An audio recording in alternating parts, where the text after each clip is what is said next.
What's going on, YouTube? Metal Complex here, and today I've got another interesting knife review slash knife overview to do with you guys. This is the Kershaw Thermite, a Rick Hinderer design, so of course this is definitely something that I'm interested in. This was sent to me for review by my good buddy Justin the Hunter on Instagram. He also lent me his ZT0804. I always find it interesting when people can read my mind on stuff that they know that I would like. He brought up the 0804, and then after he had already shipped it, he said, I sent something else in there I think you'd really like to look at. And I really appreciate that. Absolutely. I'm always amazed at, the viewers who send me stuff. They just know, they just know the stuff that I would like, so that's really cool. I love that kind of thing. If you're new to my channel, I like to do knife reviews, knife overviews, unboxings, top 10 stuff, discussion stuff. I've got a Quest for the Perfect Budget Knife series on Saturdays and a Knife Guy series on Sundays. I also like to give a lot of knives away. So if you like regular knife content, daily knife content, and all that sounds good to you, go ahead and subscribe to my channel and make sure your notifications are set to all, because there's definitely more coming. If you've been enjoying my content for a while, I do have a link for my Patreon down in the description. You can have a look around and join any tier. The support would mean the world to me. I do have stickers and a once-a-week Patreon exclusive video. Also, down in the description, you're going to find links to some awesome EDC items like this Rovi Von Aurora A3 and this Kershaw PT1. Stuff I like to carry on a daily basis, and also stuff that I use to maintain my own knives, like this Ouija bit selector and this awesome Ouija magnetic drive. Take a look at this knife here. Overall length of the Kershaw Thermite is going to be 8.5 inches overall. This is a long knife, maybe just a hair shy, maybe 8.4. From tip to scale, you're looking at about 3.6 inches of blade, going by about right here on the scale. The actual cutting edge is just shy of 3.5 inches, maybe 3.4 inches. So that's going to be a sweet spot for a lot of people. I want to point this out right now, guys. As of the date of this upload, this knife appears to be discontinued, but you can still buy this knife right now. So if you'd like to purchase this knife for yourself, I will, of course, include an additional Amazon affiliate link in the description so you can purchase it and at the same time support my channel. Do I sound like a commercial yet? Let's do some size comparisons here real quick. Up against the Ontario Rat Model 1. Rat 1 coming in at 8.6 inches overall. So you can see there, both in terms of length and profile, these two are very similar. Obviously, we have a different blade shape and grind. We have a different handle shape, but very similar in terms of overall length and space taken up in the pocket. So that's a good size comparison. How about up against the Spyderco PM2? Spyderco PM2 coming in just a hair shorter at 8.3 inches overall. How about up against the Benchmade Reptilian, or in this case, the Ritter Hogue? Ritter Hogue coming in at 8 or 8.1 inches overall. So a taller blade, but not quite as long. How about up against the Spyderco Para 3? Para 3 is coming in at 7.25 inches overall. So how's the action on this guy? Guys, this is a Chinese Kershaw. It is a speed-safe Kershaw, and that means that it is assisted. It is utilizing a torsion bar. Now, I'm not sure 100% if we have a detent ball. Let's look for, or sorry, a detent hole. Is that a, it looks like it would be a detent hole, but that's not where the ball actually falls. Yeah, that's not what that is. So I don't think this is a knife that can be effectively de-assisted. You can de-assist it. I'm not sure that the blade will stay in the handle. I know everybody always wants to know. Listen, guys, for the price on this, which I'll go ahead and tell you is about 20 bucks, I don't really care that it's assisted. This knife seems like a workhorse knife. It has a lot of elements that are indicative of a Rick Hinderer design, and I just don't mind the assisted feature. I've grown away from it in my preferences, when I'm going to spend some more money. But all I really care about is that I'm able to disengage the knife and put it away with one hand. The fact that I have a little bit of help is neither here nor there on a knife like this. If I paid 150 bucks for it, like some of those questionable ZT models that still have the assisted feature, I probably would prefer otherwise. But anyways, the action is good for an assisted knife. Feels nice and smooth, nice and snappy. It's easy to disengage. Yeah, I like it. It's exactly what you'd expect from a Kershaw speed-safe setup.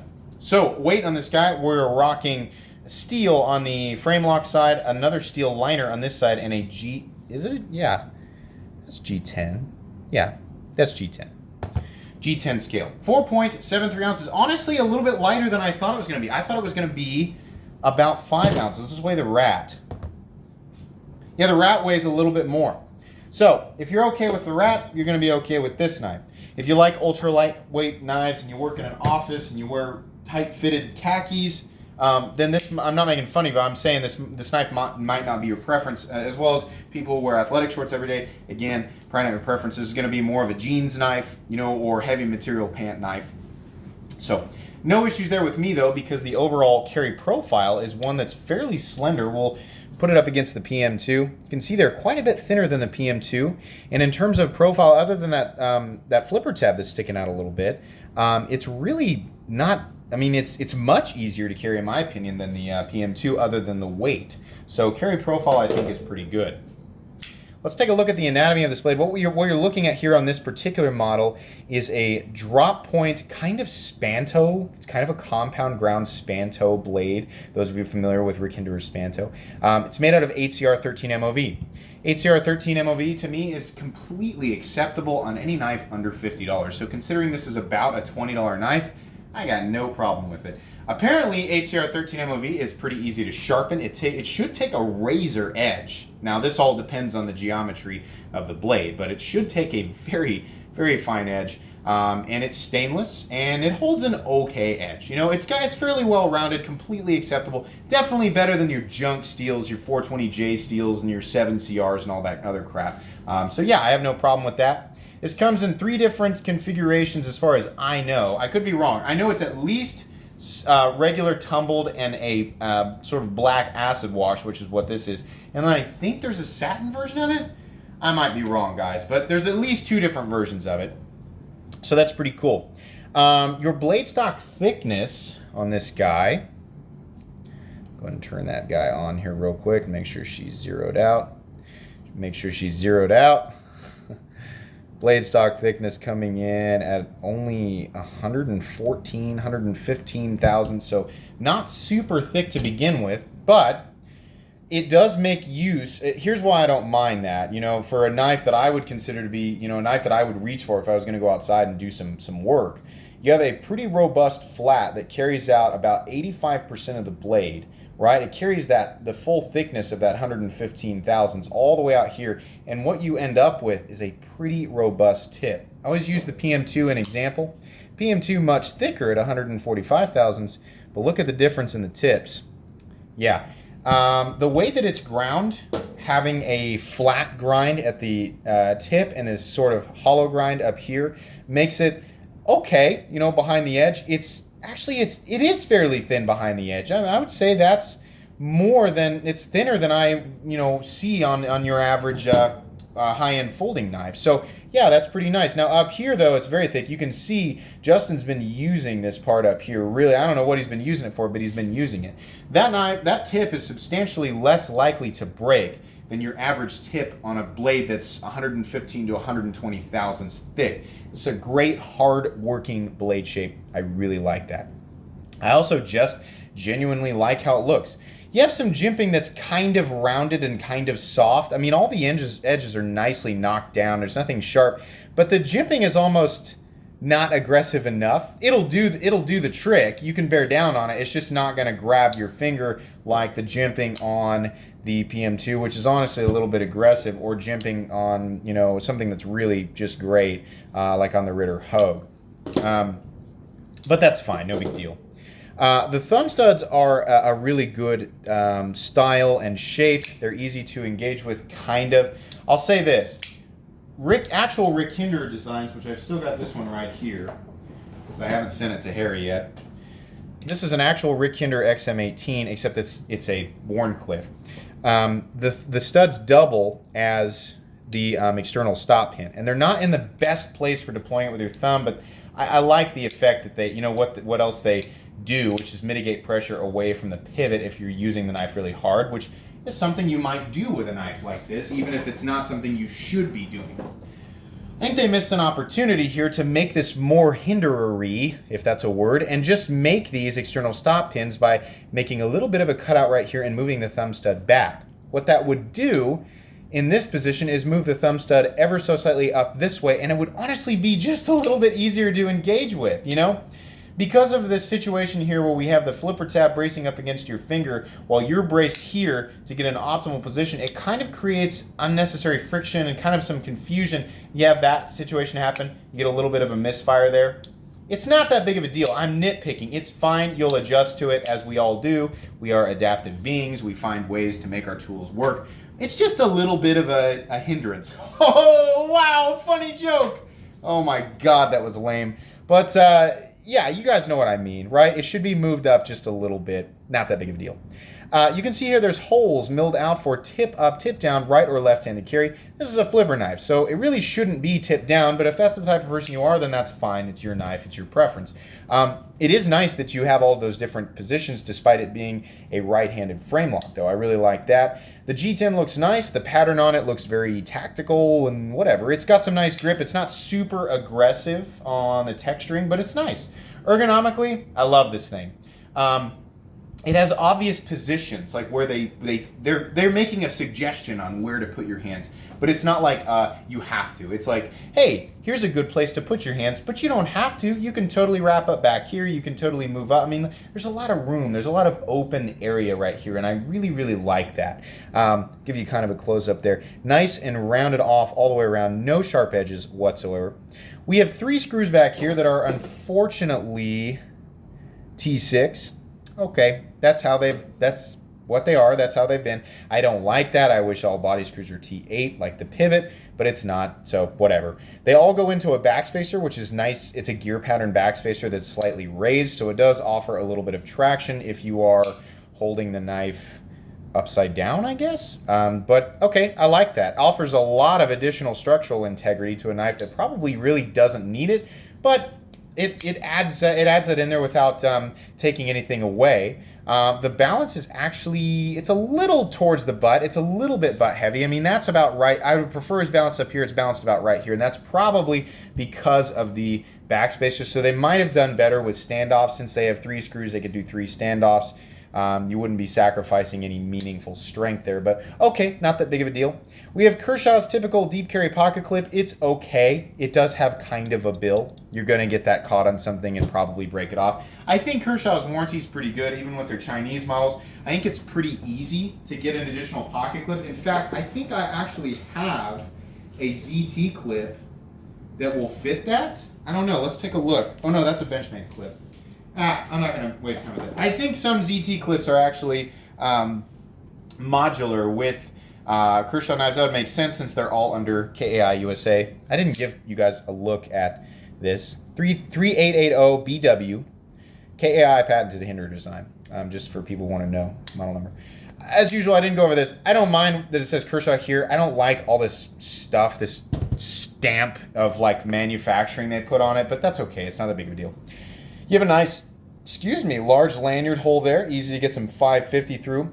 I love that they actually put the Hinderer lock bar stabilizer and over travel stop disc on this. I think that's really cool. It's also a size that makes it modular with a lot of that cool aftermarket stuff. Online, you can see pictures of this knife with fun little anodized titanium lock bar stabilizer discs, or that the brass 45 caps. I mean, that's cool. I mean, it allows you to add your own personal flair to it. I think it's fairly common to find aftermarket scales for these as well. So at 20 bucks, this is a nice platform to add your own personality to, and I always like that. I think that's really important for people getting into the knife world to really enjoy these tools. You know, if you can add something to it that makes it yours, while at the same time not taking away from its potential and utility, I think that's great. And that's Hinderer's thing. For those of you who are not, if you're gonna watch my channel, I will do my best to turn you into a Hinderer fan. I am a huge Hinderer fanboy. I am not afraid to admit it.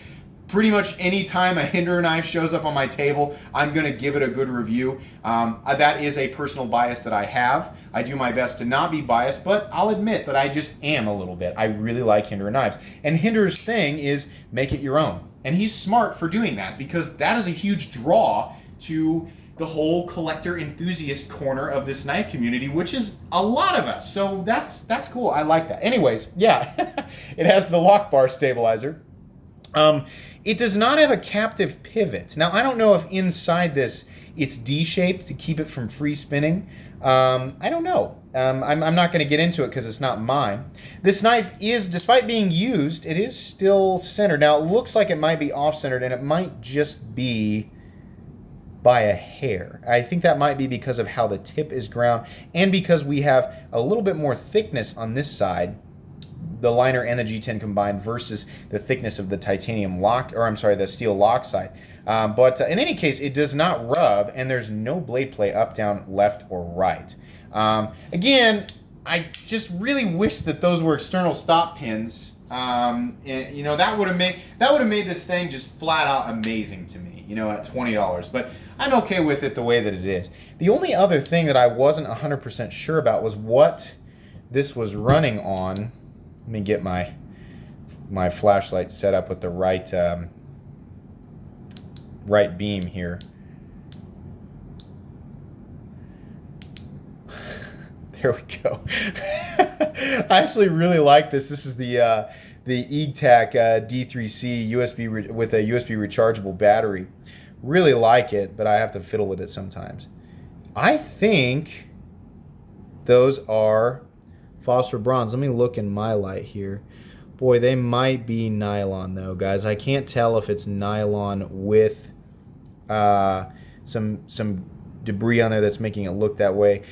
If they are phosphor bronze, I would be really, really excited, but I've got kind of a rule about taking people's knives apart and checking. I'm going to go ahead and say it's probably nylon that's in there, judging by some other Kershaws that I've seen. That's fine. For a long time, the 4th generation Hinder XM18 that people were at one time paying over $800 for were actually running on nylon washers, and they were being used. A few select people out there were using them back then.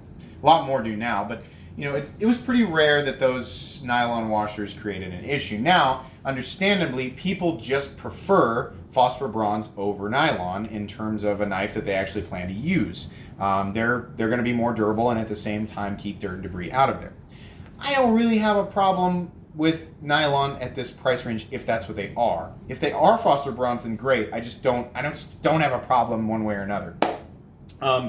All the way around, my final conclusion is this is an excellent knife. This is a no-brainer. I realize that I said that I'm biased towards Hinder knives, but this is just it's a nice big knife that is not difficult to carry. It's ergonomically pleasing. It's got a good blade steel for the money. It's got a fantastic design all the way around, and it's a knife that at $20 you can just use, and if you screw it up, oh well, you know, you're out $20, but it's not made you know, any worse than knives that are currently available at the $50 price range, at least in terms of durability, maybe even higher than that. So yeah, I really like this and I can absolutely recommend it. This will go on 2 playlists. It will go on my Metal Complex's most recommended knives and my cheap knives I like playlist. Once again, if you'd like to purchase this knife before it's gone, because it is discontinued, there is an Amazon affiliate link down in the description you can use to purchase the knife in whatever configuration you want and at the same time support this channel. If you're watching this video 2 years in the future and you're like, hey, the link leads to nowhere, that's because you're watching it 2 years in the future, so make sure that you check the date. Anyways, guys, that's going to be pretty much it for today's review. If you enjoyed this video, please leave a like. If you'd like to check out my other content, I do, of course, have lots of videos of knives that are either expensive or inexpensive that I don't like, so check those out. And if you enjoy all my content, go ahead and click on this Metal Complex logo right here and subscribe to my channel because there's definitely more coming. Thanks again for watching, everybody, and have a great day.